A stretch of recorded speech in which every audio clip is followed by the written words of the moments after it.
There are storylines every week, controversy, drama. When Caitlin Clark is not playing, the biggest story in the WNBA is generous fans donating dildos. Becky Hammon went off on Kathy Engelberg for the lack of good officials in this league. It don't take 10 weeks to get over a groin injury. Then we find out it ain't the groin as of yesterday. The commentators were the most pro-Aces commentators ever. Once that little thing says live on air, you're supposed to be unbiased, announcing all that we and this and that. No. 2 minutes ago, ESPN just dropped a bombshell. They fired major commentators accused of humiliating Caitlin Clark. Fans are calling it the wildest move of these playoffs. When Caitlin Clark is playing, the WNBA is a major topic in the mainstream media. There are storylines every week, controversy, drama. When Caitlin Clark is not playing, the biggest story in the WNBA is generous fans donating dildos. After a wave of fan backlash, ESPN quietly reshuffled its broadcast teams. Pam Ward, Lena Robinson, and Angel Gray were pulled from Indiana Fever games and reassigned elsewhere, a move widely seen as an acknowledgement of how damaging their perceived bias had become. So they're no longer involved in this game right here. They are, in fact, now going to be they're going to be on a game that does not have the Indiana Fever involved, which is a good thing to see.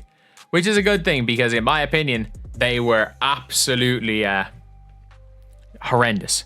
In their place, ESPN slotted in Ryan Ruocco, Rebecca Lobo, and Holly Rowe, a crew regarded as more balanced and polished.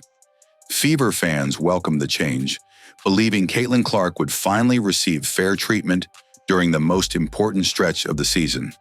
That's not how it's supposed to go at all. So I think this was the right move made by ESPN. And I think there's other shows that need to be looked at too.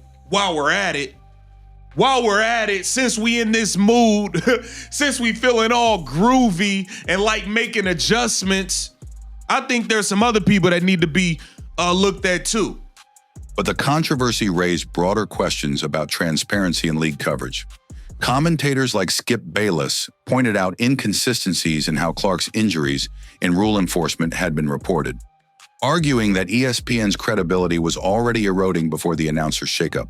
Now, when they did that, that ruled out any eligibility, from my understanding, from her to play.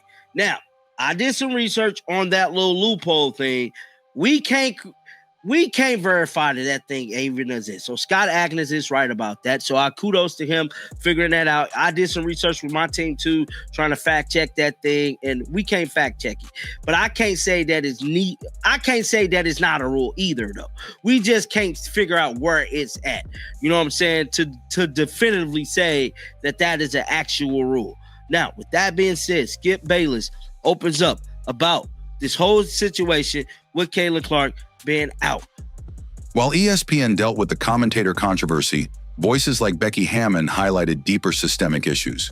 She argued that the lack of consistent officiating and accountability was unacceptable, echoing the frustrations of fans who saw both biased commentary and poor officiating as failures to protect Caitlin Clark and the Fever.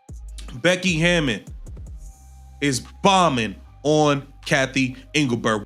Talking about there would be fights, all types of stuff had this been in the NBA. Now, you got to remember, Becky Hammon worked in the NBA under the legendary, one of the GOATs, Greg Popovich. That is who she learned from.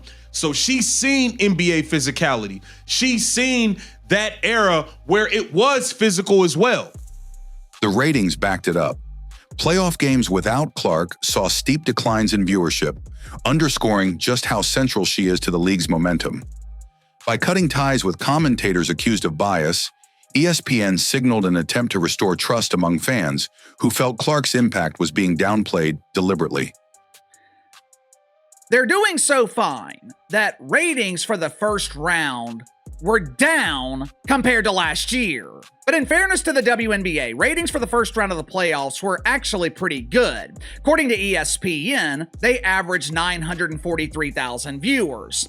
During the regular season, The WNBA averaged 969,000, which means, as predicted here on the channel, there are fewer people watching pretend basketball during the chase for the Platinum Pooper than were watching during the regular season.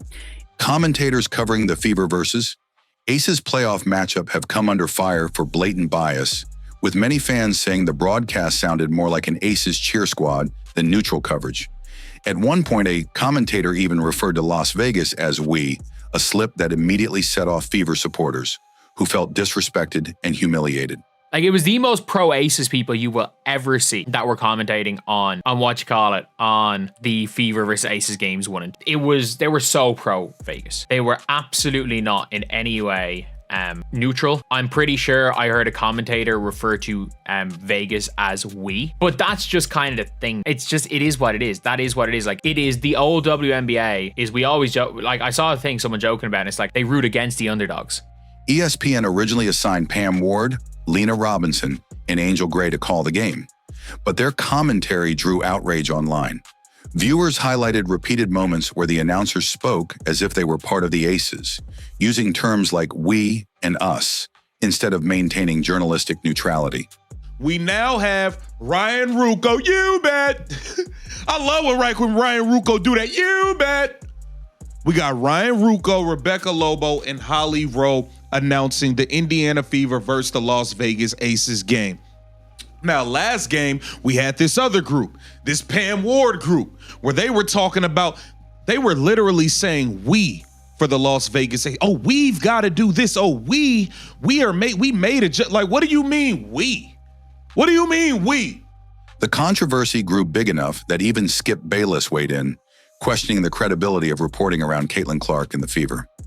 He pointed out the strange, inconsistent narratives being pushed, fueling suspicions that Clark and her team are being unfairly portrayed by certain voices in the media. Now, with that being said, Skip Bayless originally wasn't a fan of Caitlin Clark in the beginning when he was on Undisputed. He's kind of going rants about her and stuff. But slowly but surely, as soon as Caitlin Clark came into the WE looking like Michael Jeffrey Jordan, Skip Bayless quickly and swiftly changed his tune on a young superstar. Becky Hammon voiced her frustration with officiating and league professionalism, even drawing comparisons to the NBA. She pointed out that the lack of accountability from leadership and officials was eroding the integrity of games, a sentiment that mirrored fan outrage over the biased commentary and constant ridicule aimed at Caitlin Clark and the Fever. Becky Hammon went off on Kathy Engelbert for the lack of good officials in this league. Talking about there would be fights, all types of stuff had this been in the NBA. Now, you got to remember, Becky Hammon worked in the NBA under the legendary, one of the GOATs, Greg Popovich. That is who she learned from. So she's seen NBA physicality. She's seen that era where it was physical as well. Critics argue that when Clark isn't part of the story, the WNBA struggles to generate attention, leaving embarrassing controversies to fill the void. Meanwhile, the silence from ESPN and other major outlets on issues of fair coverage has only reinforced the double standard, underscoring just how much Clark's presence shapes the league's entire narrative. I'll give Kat Engelbert credit. It was brilliant to put a WNBA team in the city of rainbows. But outside of those two teams, the rest of the league is struggling. Well, Casey, that's not true. The Atlanta Dreamers sold out their home games against the Felines. The controversy put a spotlight on how certain analysts, including Carolyn Peck, have been openly hostile toward Caitlin Clark. Fans accused ESPN of allowing that bias to go unchecked, and many believe the network's recent personnel changes were a direct response to years of mounting backlash. Carolyn Peck been a Caitlin Clark hater ever since before Caitlin Clark even made it. Carolyn Peck was hating. That's a fact. That's a fact. Everybody knows that Carolyn Peck was acting like a hater, being biased, disrespecting Caitlin Clark all through her rookie year. Like, come on, man. Carolyn Peck was one of the you got Monica McNutt, who said she was trying to give Angel Reese the damn rookie of the year at one point because of a plus minus. Monica McNutt and Carolyn Peck were frequently singled out as Clark haters, with viewers pointing to segments where they minimized her accomplishments or redirected credit elsewhere. For fans, ESPN's move felt like only a small first step in addressing what they see as a deeper culture of disrespect toward Clark. She kind of a hater, bro. Let's keep it real. Monica McNutt was a Caitlin Clark hater. We know that. We know that. She was a hater. But we know for a fact 100%. Monica McNutt tries to clean it up sometimes. She tries to clean it up. This WNBA countdown show, they definitely got some haters up there. Monica McNutt be hating. You got Carolyn Peck, who is by far just flat out 100% a Caitlin Clark hater. We all know that. We all know that. Skip Bayless added fuel to the fire, questioning why Clark wasn't playing and arguing that if she were an NBA star, the sports world would be demanding answers. His comments underscored the double standard in coverage and amplified criticism that both ESPN and the league have failed to protect their biggest draw. If Caitlin Clark were a he right now, playing in the NBA, the world would be going crazy over, hey, Caitlin, why aren't you playing? Becky Hammon warned that unchecked physicality on the court could create dangerous situations, placing the blame on league leadership for looking the other way. Her frustration echoed what many fans felt toward ESPN commentators, a failure to protect one of the WNBA's biggest stars, Caitlin Clark, and to ensure a fair game. I'm just trying to paraphrase what you said. With this series going to Indianapolis, is there like a level of concern about that maybe escalating, or how do you feel just about the referee's ability to keep that under? Well, most of my assistants come from the NBA, and they're like, this would not fly in the NBA. This level of physicality would not fly in the NBA. There'd be fights. The sharpest indictment of both ESPN and the league came when Clark was sidelined. Media interest evaporated, storylines vanished, and ratings tumbled. Her absence revealed not only how vital she is to the WNBA's momentum, but also how biased coverage and a lack of respect have undermined the league's credibility with fans across the country. No one is talking about it, at least when compared to last year and earlier this season. When Caitlin Clark is playing, the WNBA is a major topic in the mainstream media. There are storylines every week, controversy, drama. When Caitlin Clark is not playing, the biggest story in the WNBA is generous fans donating dildos. No matter what people online might say, this season has been a success for the Fever. At least fans can count on the announcing being fair called straight down the middle, 50-50. Still, you can't help but wonder, how dangerous could this suddenly hot Fever team have been with Caitlin Clark in the lineup? With her healthy, they had a real shot at going all the way.